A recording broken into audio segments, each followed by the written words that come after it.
kita kan tahu ya, kadang-kadang kita menyadari ada apa sih yang terjadi sama kita. Kok kayaknya saya merasa ada suatu emosi yang bisa bahkan membuat luka pada orang lain dari luka yang pernah kita dapetin.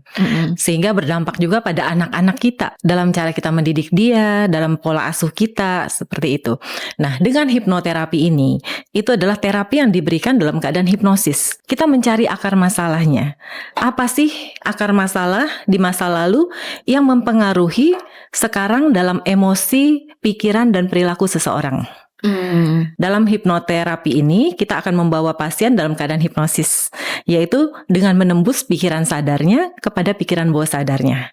Nah, di pikiran bawah sadar itulah letak memori dan emosi-emosi yang pernah dia alami di masa lalunya. Nah, dengan menjumpai itu, kita merawat luka-luka tersebut. Kita menyembuhkan trauma-trauma tersebut. Sehingga cara berpikir dia, mindset dia menjadi berbeda. Dan itu mempengaruhi setelah selesai terapi, dia akan mempunyai cara berpikir yang baru dan mempengaruhi pikiran, perasaan, dan perilaku dia di dalam sehari-harinya. Kita ada tekniknya. Jadi bagaimana kita kan dalam keadaan sadar penuh di gelombang beta seperti itu kan. Kalau dalam keadaan baru bangun tidur, masih dalam keadaan rileks bisa di alfa.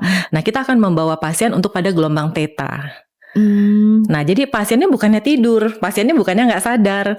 Dia sadar, dia tahu keberadaan terapisnya ada di samping dia, kita ada komunikasi terus, tapi dia dalam keadaan rileks. Tapi analisa dan kritis dia menurun, fokus dan konsentrasi dia meningkat, sehingga dia fokus menerima apa yang kita bicarakan, sugesti-sugesti yang kita berikan, dan itu akan tertanam di bawah sadar dia. Seperti itu. Banyak sekali yang misalnya sudah mereka mencoba dari psikolog, psikiater, minum obat-obatan, dok saya sudah minum obat beberapa tahun dok, tapi kok rasanya di sini masih nggak nyaman, saya mau lepas dari obat. Saat saya lepas obat kok emosi saya kembali timbul misalnya. Jadi kalau di hipnoterapi ini kan akar masalahnya kita cabut. Setelah akar masalah kita cabut, berarti kan ini nggak akan tumbuh lagi trauma ini, dan tidak akan lagi mempengaruhi perilaku dia untuk menimbulkan luka-luka pada orang lain. Jika dirasa bahwa kita sudah mencoba segala cara tapi nggak bisa juga membantu, sebaiknya lakukan segera hipnoterapi biar akar masalah ini dicabut. Lebih baik lagi kalau dari pertama sudah langsung dilakukan untuk mencabut akar ini, sehingga akar ini nggak semakin menyebar kemana-mana, menimbulkan luka yang lebih dalam lagi. Seperti itu.